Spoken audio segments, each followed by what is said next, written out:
Mastering the American Dream, the Cuban Triad for Triumphant Success. Greetings, everyone. My name is Dr. Emilio Justo, and today I'm deeply honored to share with you not only the insights from my professional journey, but also the personal philosophies that have shaped my life and contributed to my success. As a Cuban refugee, an eye surgeon, a two-time international TEDx speaker, and the best-selling author of The Power of Pause, Mastering Delayed Gratification for Success, I stand before you as a living testament to the power of self-discipline, resilience, and delayed gratification in achieving the American dream. Let me begin with my childhood. I was born in Cuba, a beautiful country under the shadow of Fidel Castro's oppressive regime. How oppressive, you might ask? Well, let me share with you some examples. First, when Fidel Castro took control of Cuba, one of the first things he did was to mandate to the general public to go to their local bank and trade in their money for a new currency that Fidel had created.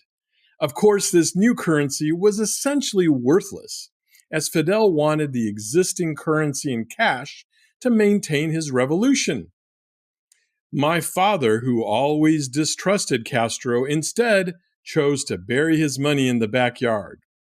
Yes, digging a hole was more important for my father than trading in his money at a bank surrounded by soldiers with machine guns. Second, when Castro took control, he took control of all private property, both homes and businesses. Our meager home was taken from us and subdivided so as to house several families in one house. A complete inventory was taken of every single piece of property owned, such as silverware, dishes, and the like.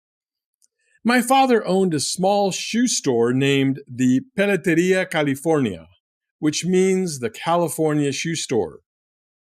One evening, around 6 p.m., after he had closed and locked the front door, he heard a loud banging at the front door. When he approached the door, he saw through the window armed soldiers with machine guns. Okay, so now what? If you had been my father, what would you have done? Well, my father felt compelled to open the door, at which time the soldiers pointed the machine guns to his face and demanded the keys to the store. It was as simple and short as I'm telling you. In the blink of an eye, my father lost his business to communism. Third, fast forward a couple of months, and my father was sitting with his cousin and a friend in the outdoor plaza of the town square. Fidel was very paranoid of any uprising against him, so he used a strong hand to keep the citizens from congregating together for fear of people ganging up together to create an uprising. A jeep with soldiers strolled through the town square and started firing a barrage of bullets to disseminate any groups of people congregating. Again, in the blink of an eye, my father's cousin, who was sitting next to him, was gunned down by Castro's men. My parents, determined to escape the shackles of communism, made the courageous decision to flee Cuba and immigrate to the United States. Remember that cash that my father had buried in the backyard? Well, it turns out that my father befriended a Canadian diplomat and used this old valuable currency to purchase airline tickets on the black market out of Cuba through Mexico. But it wasn't quite that easy. In preparation for our departure, Castro's troops came to our small home and did a full inventory of all of our belongings. Remember that initial inventory of silverware, plates, and dishes? Yep. In order to leave the country, the inventory had to match exactly. Had we broken a plate or lost a fork, we would have been forced to remain in Cuba. Additionally, no earthly possessions were allowed to be taken other than the clothes on our backs. Can you believe this? I was just a child, but even then I understood the gravity of leaving everything we knew behind in search of freedom and opportunity. The journey was fraught with uncertainty and peril, but observing my parents instilled in me a profound sense of resilience and determination. In Winston Churchill's own words, success is not final, failure is not fatal, it is the courage to continue that counts. After 6 months in Mexico, church organizations were sponsoring Cuban refugees' entry into the United States. And our family ended up in Gary, Indiana. My grandparents fled Cuba a few months later and settled in Tarkio, Missouri, on a small college campus.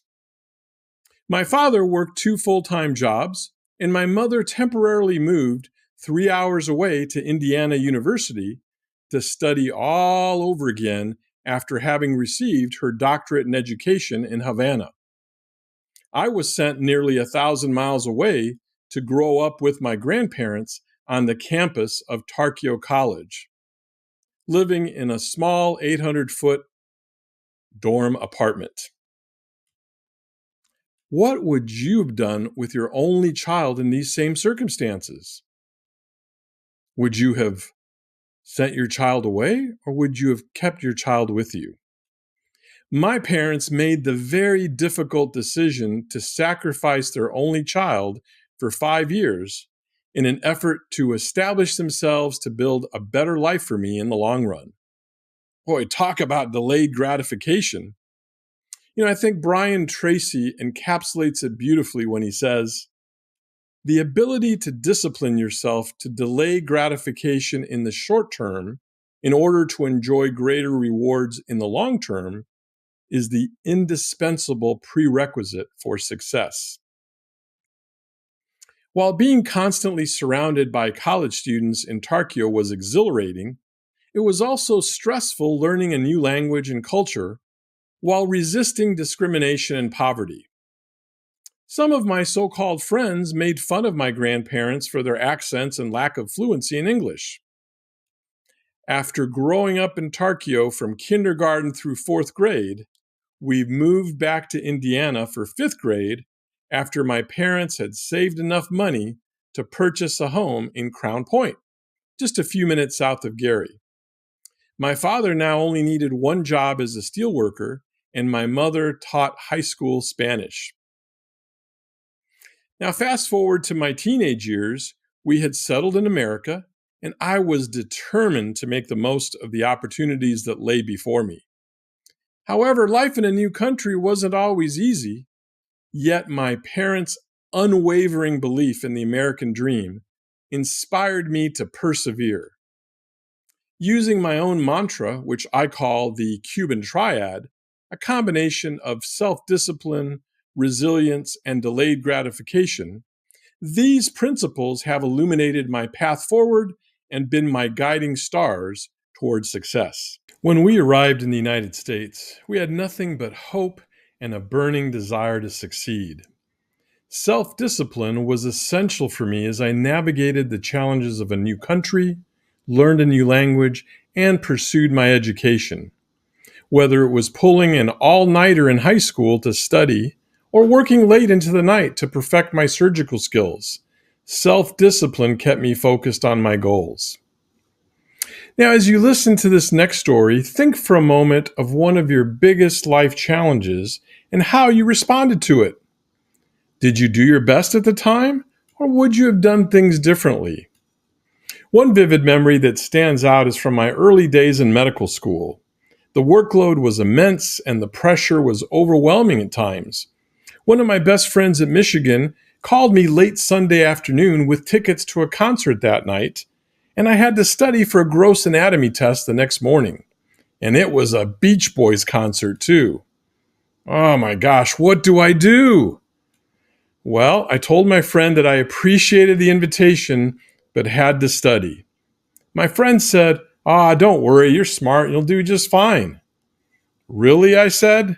I know there isn't a chance in hell that I'm going to pass this test without several hours of memorization tonight. This little episode reminds me of what the late, great Jim Rohn preached. Discipline is the bridge between goals and accomplishment. Self-discipline is like a muscle. The more you exercise it, the stronger it gets. And I always dug deep and found the strength to push through regardless of the challenges. The second component of the Cuban Triad is resilience, fueled by an almost obsessive drive to succeed. Resilience is the capacity to recover quickly from difficulties, while obsession is an intense focus on a particular goal. Together, they create an unstoppable force. In my second TEDx talk, Unleashing the Drive Within, the Obsession Advantage to Unprecedented Success, I discuss how an obsessive drive can propel you forward even when faced with seemingly insurmountable obstacles. In this talk, I changed the paradigm from one of a negative connotation of obsession to a very positive one. This new obsession is not about unhealthy fixation, but rather a passionate commitment to your goals. My resilience as a teenager and an adult was tested time and time again. From facing economic hardships to encountering professional setbacks, the road to success has been anything but smooth. However, I learned that setbacks are merely temporary steps back and that progression requires obsession. Every failure was an opportunity to learn and grow. Do you agree? Think back to a time that you failed or simply didn't achieve what you set out for. How did you handle the disappointment? Were you able to bounce back, or did it totally bury you? The one challenge early in my youth that resonates the most with me was midway through my freshman year in high school when I developed one of the most severe cases of acne conglobata known in the medical literature. Every day I would sit in the classroom literally with pus running down my face. Oh, how embarrassing. It was so severe that I had a persistent fever for over a month and was hospitalized at Northwestern University, searching for a cause. Could it be related to some cancer in my body? Was I slowly dying? Ultimately, it was determined that the draining pus pockets in my face were the cause of my so-called fever of unknown origin. Notwithstanding this setback, I embraced resilience and obsession, focusing intensely on my studies while lying in bed in a hospital room. 2 months and 3 surgeries later, I was finally discharged home, free of fever, but my face scarred forever. As Confucius said, the greatest glory is not in never falling, but in rising every time we fall. This relentless pursuit of excellence led me to be active in athletics and school clubs, and ultimately become the valedictorian of my high school graduating class, a testament to the power of hard work and dedication. The funny thing is that I was so naive as a teenager that halfway through my senior year of high school, one of my friends told me that, hey, I might end up being valedictorian. And you know what my response was? What's a valedictorian? Oh, I felt pretty stupid when I asked that question. Resilience and obsession are like a dynamic duo. Think of them as Batman and Robin fighting off the villains of doubt and fear. Just remember, Batman never quits and neither should you.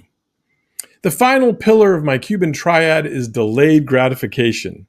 This is the ability to resist the temptation of an immediate reward in favor of a later, often greater reward. This principle, in my opinion, is crucial for achieving sustained success. Delayed gratification has played a pivotal role in my life. From my early days in medical school to building a thriving practice, I've always prioritized long-term goals over short-term pleasures. I vividly recall the Stanford marshmallow experiment, which I discussed in my first TEDx titled Delayed Gratification, Your Superpower to Success. In this experiment, children were given a choice: eat one marshmallow now or wait 15 minutes and get 2 marshmallows. The children who waited ended up achieving higher levels of success many years later.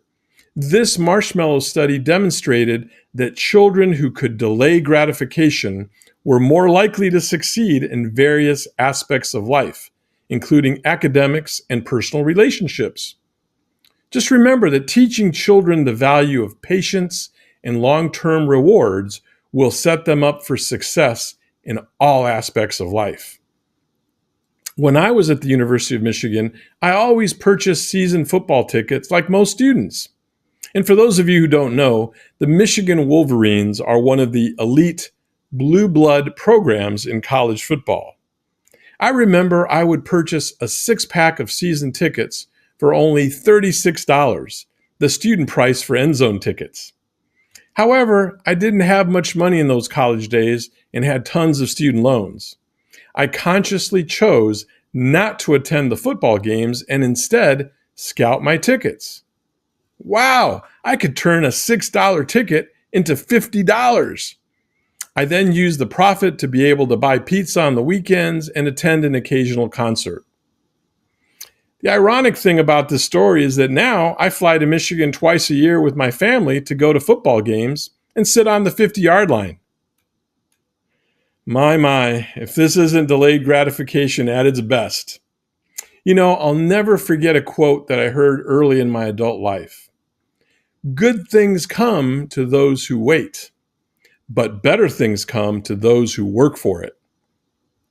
As we wrap up the Cuban Triad of self-discipline, resilience, and delayed gratification, this has been instrumental in my journey from a Cuban refugee to a successful surgeon, entrepreneur, and thought leader. These principles have helped me overcome challenges, achieve long-term success, and lead a fulfilling life. I encourage you to embrace this trilogy in your own life. By developing self-discipline, cultivating resilience, and practicing delayed gratification, you too can turn setbacks into opportunities, achieve your highest aspirations, and live a life of purpose and fulfillment. I invite you to embrace the Cuban Triad, harness those extraordinary attributes, and discover the extraordinary potential within you. Will you heed the transformative superpowers of this Cuban Triad? The choice is yours.